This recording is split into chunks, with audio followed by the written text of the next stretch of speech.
the good vigor in a grafted rose, you're going to cut it, probably you're going to cut 80% of it off every spring. With bush roses on their own roots, the pruning is strictly up to you. But in many cases, I think it is good to do at least a little bit of pruning.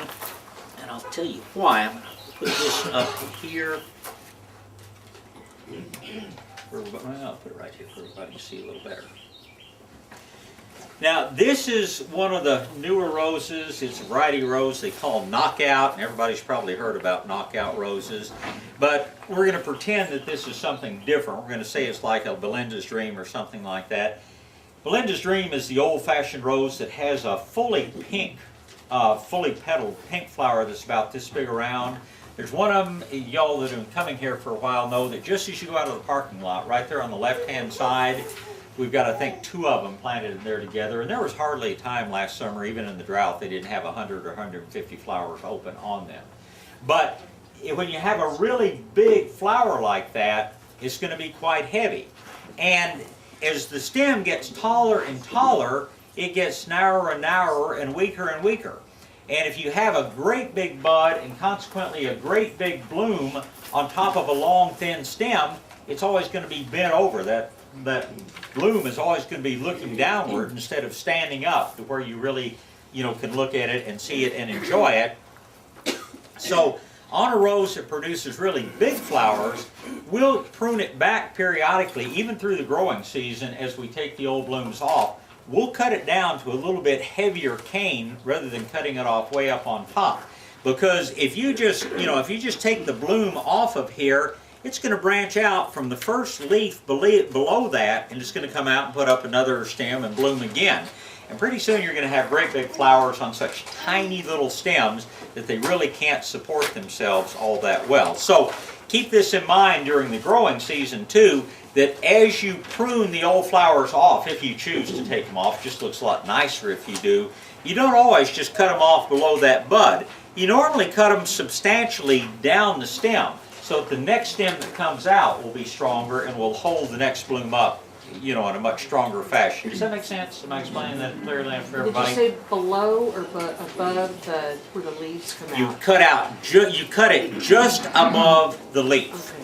Because that's where the new one is going to come out. But sometimes you'll have several sets of leaves, and if it's a rose that produces a big heavy flower, you're going to cut it several leaves down, not just below where it came out. If you look at the way that rose leaves come out, typically the higher up you go on the stem, the fewer. This is one leaf, by the way. This is one leaf with 3 leaflets on it. The further up you come on the stem, the fewer leaflets there will be. If you went a little further down, and I'm going to do it on the same stem right here, okay, this is what we would call a 3-leaflet cluster. This is a 5-leaflet cluster. Many times on a really big rose, you might actually have 7 little leaflets on each one. But if you read the old books on growing roses, they'll tell you that whenever you cut an old bloom off, always go down to at least a 5-leaf cluster. There's nothing magic about the fact that there are 5 leaflets here. It just means that if you go that far down, you're getting into heavier wood, so that the next stem that comes out, is going to be stronger and sturdier and stiffer. Does that make sense? Okay. Belinda's Dream, is that antique or not antique? The American Rose Society defines an antique rose as a rose that's been in cultivation for 100 years.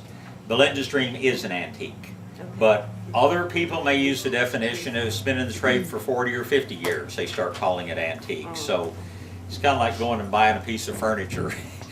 Depending on, I think whether it's an antique or not is determined by the price, among other things. But in the case of roses, to officially be an antique rose, it needs to be 100 years old, but many people don't pay any attention to that. Yes, sir? The 5-leaf cluster rule is for any type of rose or what? Well, it's for any type of rose that makes a fairly large flower.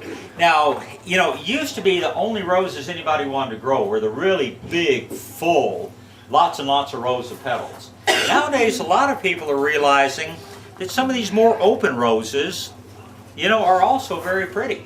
The butterfly rose that someone was asking about, if you look at that, that's what we call a single rose. It has 1 row of petals around it, and yet it's one of the prettiest roses you will ever see.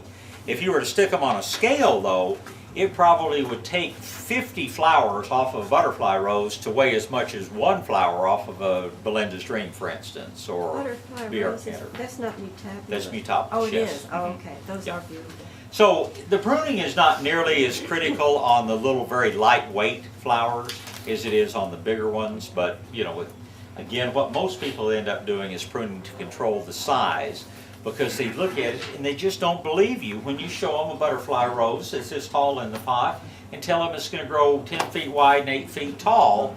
You know, they may believe it's going to grow 5 feet by 5 feet, but it's one of those things that eventually you move to get away from them unless you want to just severely butcher them, unless you give adequate room to grow. Yes, ma'am? The Don Juan climbers, okay, we're not supposed to prune the climbers, but to get rid of that dead, I mean, should you not? Now, dead wood you can cut out any time. But I mean, just a dead head, to get rid of bud, exactly. To get rid of the, oh yeah, you can do that any time, Okay, but so don't. that wouldn't be considered. That's not really pruning. Pruning is taking major portions of the cane off. And Don Juan is a very special case. Don Juan, if you don't know, is one of the reddest, fullest roses that's ever come along. And Don Juan is one of the few climbers that produces flowers on both new growth and on old growth. So you can prune it without losing all your flowering, but it's still going to be better if you let it bloom first and then do any heavy pruning afterwards. Now, dead wood you can cut out any time, but cutting into live wood, that's when you want to be sure you're cutting at the right season. You don't prune too early, because if you prune too early, it stimulates a bunch of this new real tender growth, and then that may freeze back. You don't want to prune too late, because after that the roses have already put on a lot of their spring growth, and you're just forcing them to start over and use up more energy. So just as a general timeline, remember Valentine's Day for spring pruning on bush roses. And then if you want to encourage a new batch of roses in the fall, a little bit stronger blooming, prune them again right around Labor Day. Yes, ma'am. The knocker roses, Knockout. do they grow real big? Need a It lot of depends space? on the variety, but for the most part they're what I would call medium size. And we're going to talk about specific roses and specific characteristics in just a second. Yes, ma'am. St. Joseph's coat, Joseph's coat is a medium-sized rose. and that's the one that turns colors? Joseph's coat will have multiple colors in the bloom, in the petals of the bloom. But it doesn't turn colors the way the butterfly rose does. The so-called butterfly rose, or mutabilis, literally comes from mutate. And that's what people first thought was happening when they looked at the flowers, because mutabilis rose turns 3 different colors over a period of days. In that regard, it will remind you of the plant called Brunsfelsia. Anybody know what Brunsfelsia is? The common name is yesterday, today, and tomorrow. And because 3 different days, it's 3 different colors, all the way from white to kind of a purplish color. Mutabilis is much the same way. The individual flowers actually turn color. Joseph's coat, you'll see usually just a range of colors within a single flower. I have found with roses that I aim for the darker vivid, because the whites and the pales, they turn to open in one day and then turn brown in the same day. You know, that depends really on the variety. And to some extent people feel this way about color. For years, and I was one that said it's very hard to find a good yellow rose that's going to be pretty in the summer here. They all just fade so badly. And then somebody introduced me to a rose called Julia Child.